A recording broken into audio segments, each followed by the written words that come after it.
बच्चों, आज हम पद परिचय के विषय में अध्ययन करेंगे। सुप्रभात विद्यार्थियों। मैं अमित कुमार सिंघल, टीजीटी हिंदी केंद्रीय विद्यालय दिरांग। विद्यार्थियों, कल हमने पद परिचय पढ़ा था। पद परिचय किसे कहते हैं, और इसी की अगली कड़ी में हम इसको एक उदाहरण के द्वारा समझेंगे। तो चलिए देखते हैं। जैसे एक वाक्य है, नन्ही बालिका तेज दौड़ती है। तो नन्ही है, ये भी पद है, ये भी पद है, ये भी पद है, ये भी पद है। अब हमें एग्जाम में कोई भी एक शब्द, एक पद का परिचय पूछ लिया जाएगा। जैसे नन्ही का पूछ लिया जाएगा या बालिका का पूछ लिया जाएगा, तेज का या दौड़ती है। एक को अंडरलाइन कर देंगे और उसका पद परिचय हमसे पूछेंगे।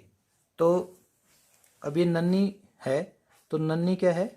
ये जैसे बालिका है तो बालिका क्या हो गई? संज्ञा हो गई, और संज्ञा की विशेषता बता रही है। बालिका कैसी है? नन्ही है। तो ये क्या हो गया? विशेषण हो गया। अब विशेषण में हमें ये बताना है कि विशेषण का एक कौन सा रूप है। यहाँ ध्यान रखने वाली बात यह है कि हमें इनके प्रकार मालूम होने चाहिए। संज्ञा के, सर्वनाम के, विशेषण के, अव्यय के, इनके सब के हमें क्रिया के, क्रिया विशेषण के, इनके सबके प्रकार मालूम होना चाहिए। तो जैसे नन्ही है, तो नन्ही क्या हो गई? गुणवाचक विशेषण हो गया। अब ये नन्ही बालिका है, तो बालिका क्या है? स्त्रीलिंग है, तो स्त्रीलिंग आएगा। अब नन्ही बालिका, बालिका यहाँ कितनी है? एक है, तो एक वचन आएगा। ज़्यादा होती तो बहुवचन हो जाता। यहाँ बालिका की जगह बालक होता तो स्त्रीलिंग की जगह पुल्लिंग आ जाता। ठीक है। और विशेष्य क्या है? यहाँ बालिका है, बालिका की विशेषता बताई जा रही है। फिर ऐसे ही जैसे ये पद है बालिका, अब इसका हम पद परिचय दें तो एक बालिका क्या हो गई? जातिवाचक संज्ञा हो गई। क्यों? क्योंकि कोई भी बालिका है, इसमें किसी एक बालिका का नाम नहीं दिया गया है। बालिकाओं में सारी बालिकाएं आ गई, तो ये क्या हो गया? जातिवाचक संज्ञा हो गया। फिर बालिका कितनी है? एक है, तो एक वचन हो गया। स्त्रीलिंग है, पुल्लिंग है? बालिका स्त्रीलिंग है। और बालिका क्या कर रही है? तेज दौड़ रही है, तो ये क्या हो गया? कर्ता कारक हो गया। ऐसे ही तेज, अब ये दौड़ती है, कैसे दौड़ती है? तेज दौड़ती है। तो दौड़ना तो क्रिया हो गई, और तेज दौड़ना क्या होगा? क्रिया की विशेषता बता रही। तो ये क्या हो गया? क्रिया विशेषण हो गया। अब क्रिया विशेषण में भी कौन सा क्रिया विशेषण हो गया? रीतिवाचक क्रिया विशेषण हो गया। दौड़ना क्या है? क्रिया की यहाँ विशेषता। तेज क्या है? दौड़ना की क्रिया की विशेषता बता रहा है। फिर दौड़ती है क्या है? अकर्मक क्रिया है। अकर्मक और सकर्मक का भी हमें ध्यान रखना है। बालिका तेज दौड़ती है।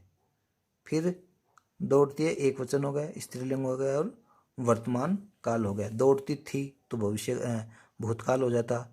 दौड़ेगी तो भविष्य काल हो जाता। दौड़ती है तो वर्तमान काल हो गया।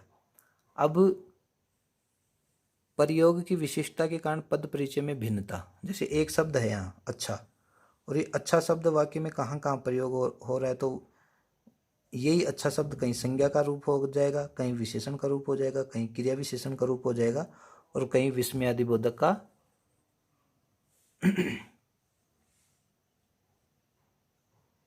हो जाएगा। तो अब देखिए, जैसे ये है अच्छा, अच्छों की संगति करो। तो यहाँ अच्छों की किसकी? अच्छे लोगों की संगति करो। तो अच्छा क्या हो गया? यहाँ संज्ञा हो गई।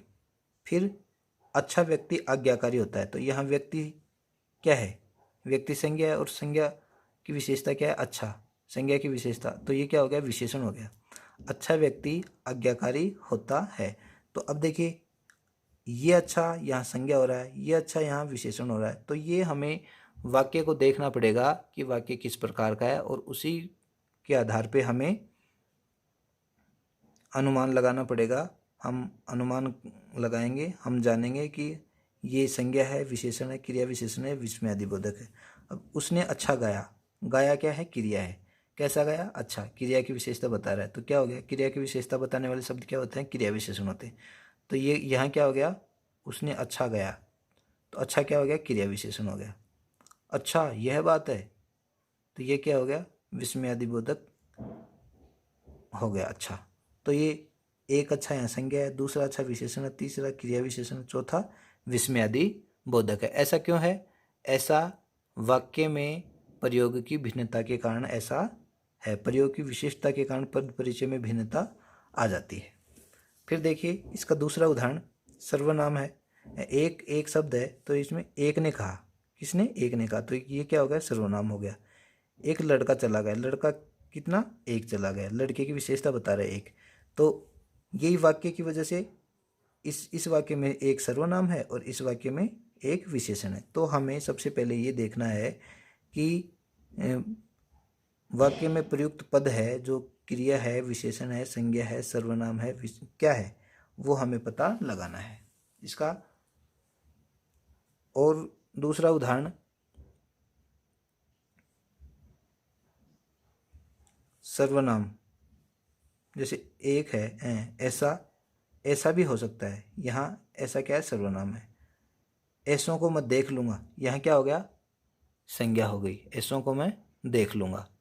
फिर ऐसा आदमी मैंने नहीं देखा, कैसा आदमी? अच्छा या बुरा, तो ऐसा आदमी यहाँ विशेषण है। ऐसा करो, कैसे करो? ऐसे करो, तो ये क्रिया की विशेषता बताया, तो यहाँ क्रिया विशेषण हो गया। अब ये देखो शब्द एक ही है, लेकिन कहीं ये सर्वनाम है, कहीं ये संज्ञा है, कहीं ये विशेषण है, कहीं ये क्रिया विशेषण है। तो इन चीज़ों का हमें ध्यान रखना है। क्यों है? ये प्रयोग की विशेषता के कारण वाक्य में पद या शब्द कहाँ प्रयोग हो रहा है उसके अनुसार हमें देखना है। फिर जैसे और शब्द है तो औरों से पूछ लीजिए, तो यहाँ और क्या हो गए? सर्वनाम हो गया। और कहाँ गए? ये विशेषण हो गया। वह और भागा, यानी किसी और तरफ भागा, तो क्रिया विशेषण हो गया। वह आया और चला गया, ये जोड़ रहा है वाक्य, वह आया और चला गया, ये समुच्चय बोधक हो गया। फिर पांचवा उदाहरण, कुछ शब्द है, कुछ ये पद है, इसको यहाँ शब्द को हम पद ही बोलेंगे यहाँ पे। तो ये है कुछ के लिए भोजन है, तो कुछ के लिए यानी कुछ लोगों के लिए, तो यहाँ संज्ञा हो गई। खाने को कुछ दो, तो ये क्या हो गई? सर्वनाम हो गया। समारोह में कुछ लोग आए, लोग यहाँ कर्ता हो गई, और कर्ता की क्या विशेषता? कुछ, यानी कुछ लोग, तो ये विशेषण हो गया। तो कुछ लोग समारोह में आए, क्रिया विशेषण, कुछ पढ़ लो, पढ़ना क्रिया हो गई, तो क्या कर लो? कुछ पढ़ लो, तो ये कुछ क्या है? क्रिया की विशेषता। तो क्रिया की विशेषता बताने वाले शब्द क्या होते हैं? क्रिया विशेषण होते हैं। अब शब्द एक ही है, लेकिन यहाँ संज्ञा का रूप है, यहाँ सर्वनाम का रूप है, या विशेषण का रूप है, यहाँ क्रिया विशेषण का रूप है। तो ये हमें ध्यान में रखना है। अब ये देखिए छठा उदाहरण, बहुत। मैंने बहुतों को पढ़ाया है, बहुतों को पढ़ाया, तो यहाँ संज्ञा हो गया बहुतों। बहुत हो चुका, अब बस करो, सर्वनाम हो गया। वहाँ बहुत लोग जमा थे, बहुत लोग, ये वहाँ बहुत लोग कितने थे? बहुत लोग, तो संज्ञा की विशेषता बताया, तो विशेषण हो गया। वह बहुत हंसा, हंसना क्या है? क्रिया है, और कितना हंसा? बहुत हंसा, तो क्रिया की विशेषता बता रहा, तो क्रिया विशेषण हो गया। तो ऐसे ही शब्द एक है, लेकिन कहीं संज्ञा है, कहीं सर्वनाम है, कहीं विशेषण है, कहीं क्रिया विशेषण। ऐसा क्यों है? प्रयोग की विशिष्टता के कारण, कि शब्द है या जो पद है वो कहाँ प्रयोग हो रहा है वो देखने के लिए महत्वपूर्ण है।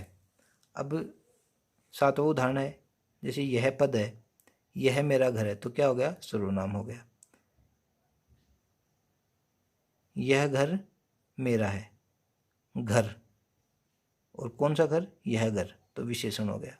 अब वह है, वह मेरा भाई है, कौन? वह, तो यहाँ सर्वनाम हो गया। वह लड़का, कौन सा लड़का? वह लड़का, तो यहाँ विशेषण हो गया। अब देखिए एक है सर्वनाम और एक है विशेषण, तो ये क्यों हुआ?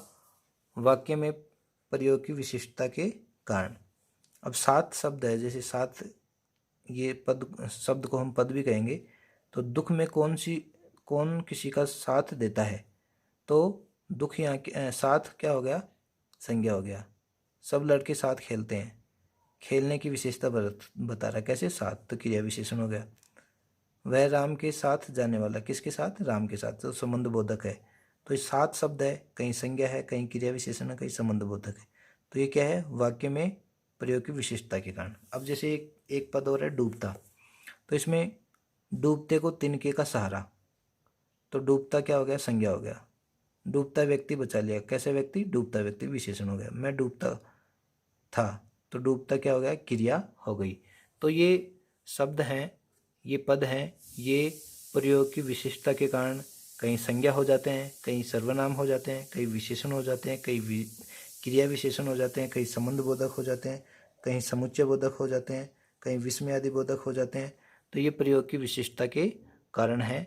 तो हम ये न माने कि सर आपने यह है तो सर्वनाम बताया था, फिर विशेषण क्यों होगा? सर आपने बहुत तो संज्ञा बताई थी, उस दिन तो आपने सर्वनाम बताया था। नहीं, ये एक नहीं होते, ये वाक्य में प्रयोग के कारण इनका रूप बदल जाता है। कभी ये संज्ञा हो जाते हैं, कभी सर्वनाम हो जाते हैं, कभी विशेषण हो जाते हैं, कभी क्रिया विशेषण हो जाते हैं। तो आशा है कि आप इस वीडियो को बहुत ध्यानपूर्वक देखेंगे और धीरे धीरे हम इस टॉपिक को एक साथ निपटकर थोड़े थोड़े टुकड़ों में बांटकर हम इसको पढ़ेंगे, ताकि हम इसको अच्छी तरीके से हृदयंगम कर पाएँ और हमें समझने में आसानी हो। अब आज के लिए इतना ही, तब तक के लिए नमस्कार।